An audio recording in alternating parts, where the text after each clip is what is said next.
Hello, I'm Michael Boyajian, and I'm going to be talking about one of the Mike and Jerry books I'm working on, which I've made quite a few videos on just today alone.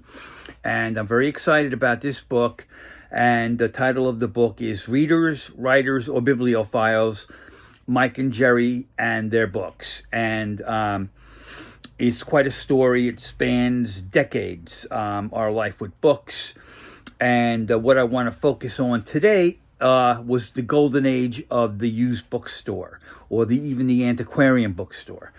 And let's go right to the center of the book universe, New York City. And I talked in one of the tapes about the 6th Avenue Book Fair, but there were also some terrific bookstores in that city, in Manhattan and in Brooklyn and in other boroughs. When we lived in Brooklyn, we would just hop on the subway and go one stop and into Lower Manhattan. And one of our favorite bookstores was there, which was the Strand Bookstore Annex in Lower Manhattan, near the South Street Seaport. Very historic part of the city. And boy, I loaded up on American Revolution books there. It was terrific. And of course, the Mother store was up by the Village. And they had more books than any used bookstore I have ever come across. I think their motto was "We have 32 miles of books" or something like that.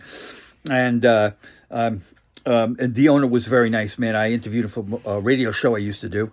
And of course, all through the city there were lots of bookstores. In Brooklyn, we had quite a few. One on the just across Atlantic Avenue into Cobble Hill.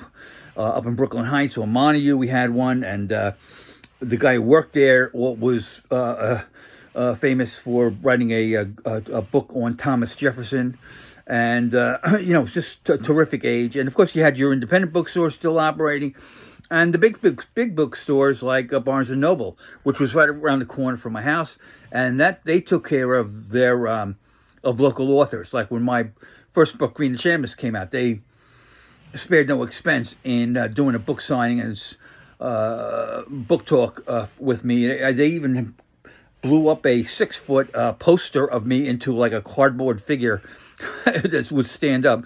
Anyhow, moving up into the Catskills, no sooner would you enter the Catskill Park, after a long drive up, say, from the city or Long Island, wherever you were coming from, there would be Norm Levine's bookstore, Editions, and Norm Levine was the king of the booksellers. Every used bookstore in the region, Hudson Valley, Catskills, he was the king. He was the guy they spoke of. Whatever he did, they did. He was the genius in the used book field market. And when he closed down, it sent ripples through the community. Something was changing. But anyhow, after a long drive up from the Catskills to get out and stretch your legs, and this bookstore, it was room after room, ramshackle, different topics, loads of vinyl records. I wish I was back into vinyl at that time, because he had tons of it, vinyl records. It wasn't until I got back into vinyl, but he was closed by then. But still, there were other sources to get inexpensive vinyl records at that time. It's a little more pricey today.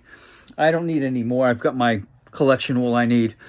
But Jerry and I love going to Norm's Levine's bookstore. He was a terrific guy. He'd just sit there behind the counter, and again, ramshackle rooms. And further into the Catskills, there was the Biblio Barn in the western Catskills. In the middle of practically nowhere is this gigantic barn filled with books. And the couple had been driving from Virginia to New England to relocate their bookstore. And while they were passing through the Catskills, they said, wait a minute, this is kind of nice here. Let's open here. And believe it or not, it's in the middle of nowhere, but every weekend is packed. They got musicians playing, refreshments. It's an experience. And again, it's a giant barn of books.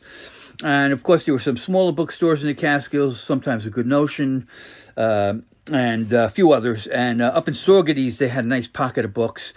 The famous Catskills author Alf Evers' son owned one of the bookstores there. Nice, well-kept bookstore.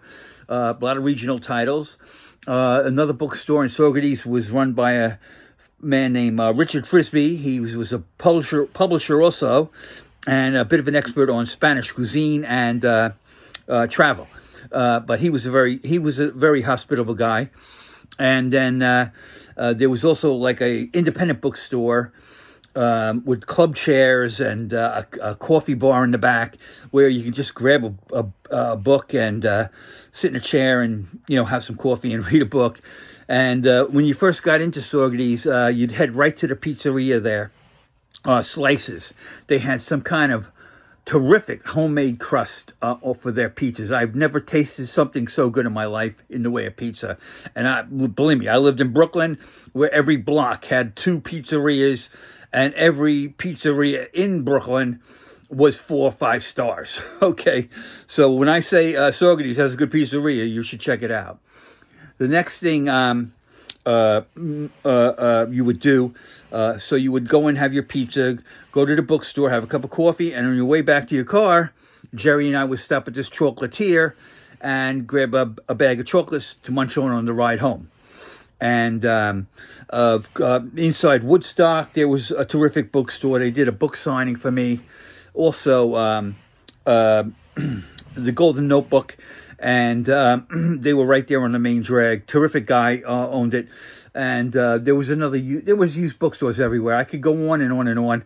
I think I talked about the ones out in Port Jeff, Good Times, and all throughout the North Shore of Suffolk County. And up into the Berkshires, there was a terrific one near where my wife Jerry used to go and get her clay for her pottery. It was about a mile from the clay pottery place, and on the way home. And then after that, we'd stop and eat in Litchfield, Connecticut, and then head home into Dutchess County in New York. But anyhow, that was our life. And of course, up in New England, you had bookstores. Concord had a few, and Lexington. And you were interested in the American Revolution, the Freedom Trail, Boston. Those are the bookstores to go to. Anyhow, thanks for listening, and I hope you enjoy the book when it comes out.